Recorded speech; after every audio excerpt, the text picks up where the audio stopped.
Со цел поголема безбедност на новинарите и подобрување на нивната соработка со припадниците на полицијата, денес во Тетово се одржа обука во организација на мисијата на ОПСЕ и Сдруженијето на новинарите на Македонија. При тоа беше истакнато дека во нашата земја медиумските работници се чести мети на физички напади, додека си ја вршат својата работа на терен. Безбедноста на новинарите беше сериозен проблем во нашата држава и се уште останува како предизвик. Знаете, во услови кога новинарите беа напаѓани на јавен простор на улица, тоа влијаеше негативно на слободата на изразување, меѓутоа и нашата држава ја стави на многу ниско место на оние индекси за слободно изразување глобално. Затоа Сдруженијето на новинари на Македонија, заедно со Министерството за внатрешни работи, подпомогнати од холандската амбасада и од канцеларијата на ОПСЕ, се решија да го направи циклус на обуки, кај што идејата е ние во 6 градови поголеми низ Македонија, тоа се 6 регионални центри на ЗНМ, на една маса ќе седнеме представници на полицијата и представници од новинарската фела, каде што низ практична работа ќе разговараме како тие да соработуваат подобро во иднина, со цел да бидат новинарите заштитени, меѓутоа и со цел припадниците на МВР да повеќе ги знаат спецификите за новинарската професија и истите да ги разберат на подобар начин. 60 инциденти во кои е загрозена безбедноста на новинарите во земјава, Сдруженијето на новинари на Македонија регистрирало во изминатите 4 години, а само 2 од нив завршиле со судски пресуди. Во последната година има помалку напади на новинари.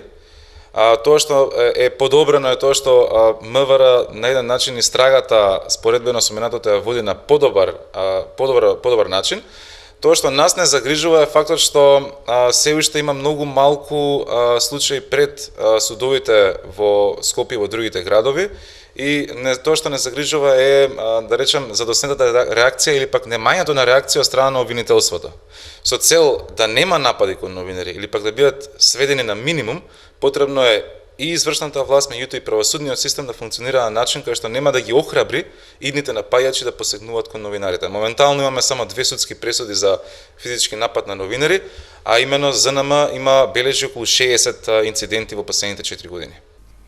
Во насока на подобрување на безбедноста на новинарите, воспоставена е телефонска линија со цел поддршка на новинари и медиумски работници во случаи на уцени закани, вербални или физички напади, онлайн напади, напади на редакции и домови на новинари. Бројот на бесплатната телефонска линија е 0800 11 011.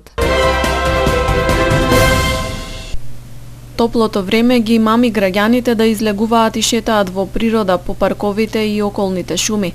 Сепак и покрај опуштањето и уживањето, не треба да се заборави на опасностите со кои може да се соочат на отворено, како што се, например, разните инсекти, оси, стрешлени и особено крлежите. Во пролетните и летните месеци на гостиварското подрачје се регистрираат над 100 каснувања од крлежи. Лекарите велат дека среќна околност е што најголемиот дел од пациентите поминуваат со благи симптоми од локална природа, како црвенило и јадеж на местото на каснување. Болест предизвикана од крлежи на гостиварското подрачје не е регистрирана од 2012 година, кога во месеците мај и јуни имаше по еден случај на лајмска болест пренесена од крлеж. За тие неколку месеци, почнувајќи од април, мај, јуни, сме имале по 100 случаи, некојаш и повеќе.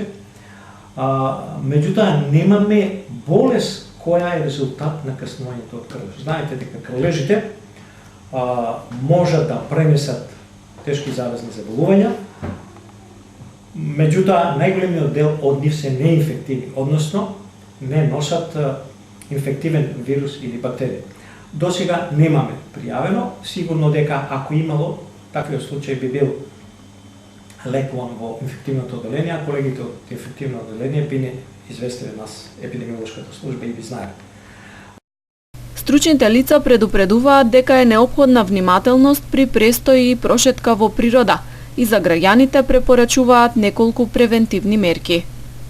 Заштитени, да нема откриени делови на телото, значи и рацете и нозете. Понатаму, таму кај што ќе седнуваат,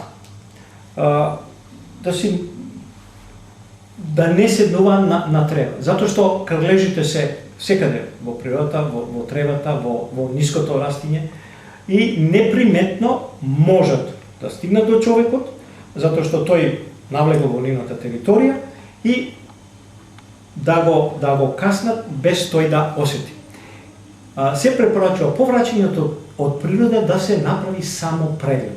Значи, да се прегледа телото, алиштата со кои што престојува во природа да се истресат. Ако крлежот се уште се наоѓа на облеката, тој со тресењето може да се истресе и да се прегледа поготово предилекциони места, односно типични места кај што тој напаѓа се пазовите, затушите, препоните, меѓутоа и на други места стомачната регија. Значи тие делови се типични каде што крлежот се гнездува, се приклештува и сисака. Лекарите советуваат при каснување од крлеж задолжително да се побара медицинска помош, затоа што секое нестручно вадење може да доведе до компликација. На лекар треба да се јават и лицата кои по 1 до 2 недели откако биле каснати од комарци или крлеж, добиле висока температура, треска или осип по телото, за да се провери дали станува збор за некоја болест пренесена од инсектите.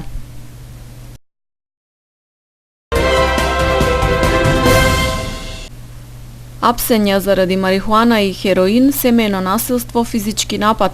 Ова се последните настани од црна хроника на Тетовско-гостиварското подрачје. Полициски службеници од надворешната канцеларија за криминалистички работи Гостивар вчера околу 16 часот и 25 минути на улицата Никола Парапунов во Гостивар го лишиле од слобода 37 годишниот Дж.А. од гостиварското село Форино. При преглед кај него бил пронајден хероин и по целосно расчистување на случајот ќе биде поднесена пријава. Вчера вечер околу 23 часот полициски службеници од полициската станица за граничен надзор Жировница ги лишиле од слобода албанските државјани Л на возраст од 18 и ЕЧ на возраст од 33 години. При нивен преглед бил пронајден и одземен ранец со околу 2 килограми марихуана. Лицата се задржани во полициската станица Гостивар за целосно расчистување на случајот.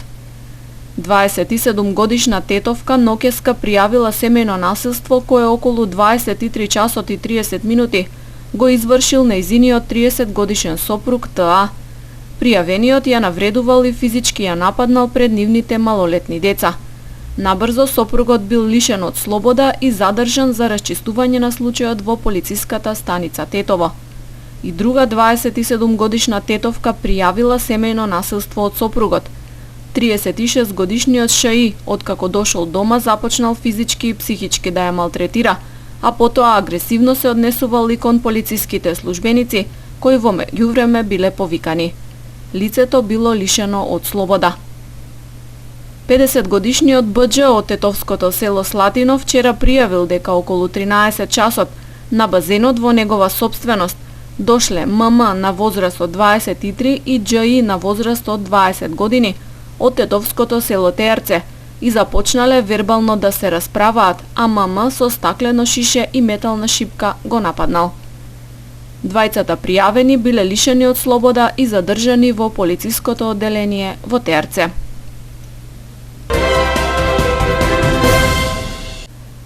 Во вчерашните сообраќајно-контролни активности во Тетово биле откриени 19 возачи почетници, кои не се придржувале на законските ограничувања предвидени за оваа категорија учесници во сообраќајот. Полицијата соопшти дека на сите почетници им биле изготвени мандатни платни налози и тие ќе се соочат со парична глоба од 200 евра во денарска противредност или со впишување на 40 негативни бодови. Покрај тоа, вчера исто така биле откриени и 23 возачи кои ја пречекориле максимално дозволената брзина во и надвор од населено место. И за нив се изготвени мандатни платни налози, а паричната глоба зависно од пречекорувањето се движи од 20 до 400 евра. Може да биде заменета и со впишување на 15 до 65 негативни бодови. При контролите во Тетово биле откриени и тројца возачи кои ги управувале возилата без возачка дозвола.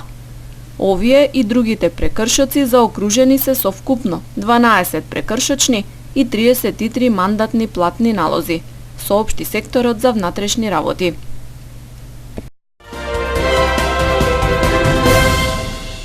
Македонскиот председател Стево Пендаровски е во посета на Брисел на разговори со шефот на Европскиот совет Доналд Туск и со шефицата на европската дипломатија Федерика Могерини. Ова е прва негова официјална посета на Брисел откако стапи на председателската функција. Председателот на Европскиот совет Доналд Туск по средбата со председателот Стево Пендаровски во Брисел изјави дека во изминатите 2 години Северна Македонија ги испорачала сите вистински политички сигнали кои ги очекувала Европската унија, при што централна тема на разговорите бил датумот за отпочнување преговори. Пред само 2 недели го добивме најдобриот, најпозитивниот извештај од Европската комисија за напредокот на нашата земја. Не само што добивме чиста и безусловна препорака за отпочнување на пристапните преговори, туку бевме посочени и како светол пример на Западниот Балкан. Станавме позитивен пример на Балканот преку интензивен дипломатски ангажман со кој успеавме да решиме деценијски прашања. Донесовме храбри и тешки одлуки за многу чувствителни прашања за моите сограѓани. Одлуки со цел да ја отстраниме најголемата пречка во процесот на нашето зачленување и во Европската унија и во НАТО алијансата. Не сакам да преюдицирам, да ги преюдицирам одлуките на ЕУ.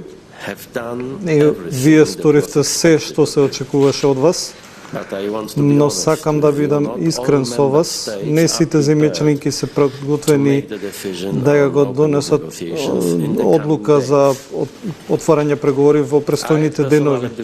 Лично верувам дека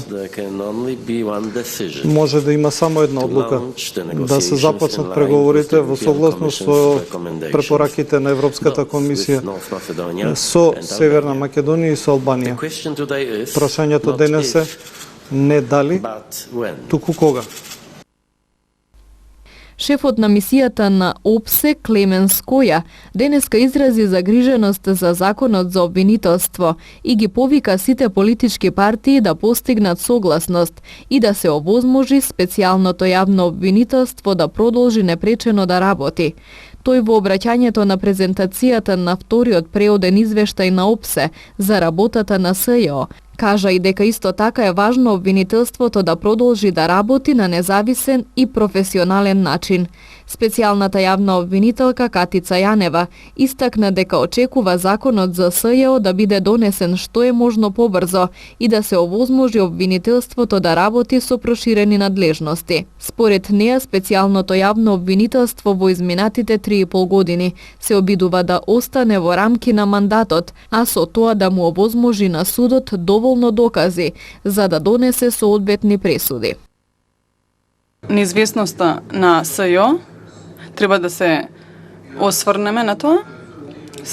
Сме загрижени за нацртот на законот за СЈО. Сме загрижени за рокот за СЈО. Мандатот на СЈО наскоро ќе заврши. Клучната улога на СЈО во ревоспоставување на одговорноста. Важно е СЈО да продолжи да работи на независен и професионален начин. Во изминатиот период од 3,5 години откако е формирано специјалното обвинителство, свесни сме дека тоа е една клучна игра, клучна улога во институциите на прогонот против криминалот во Република Македонија, во специфичните предмети за кои е определен самиот мандат на специјалното јавно обвинителство. Морам да кажам дека сето во овој период што е насочено кон целокупната работа на целокупното правосудство не може да се сведе на тоа дека специјалното јавно обвинителство нешто потврлило.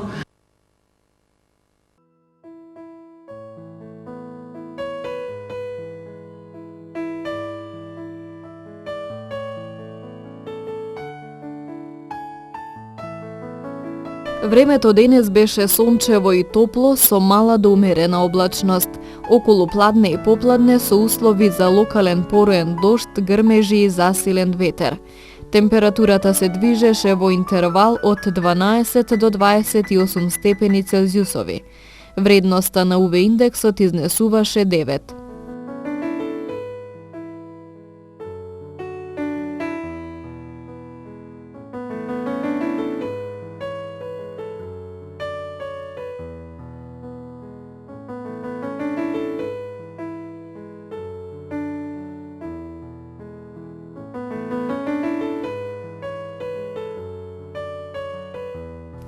Времето утре ќе биде сончево и многу топло. Температурата ќе се движи во интервал од 13 до 30 степени Целзиусови. Вредноста на УВ индексот ќе изнесува 9.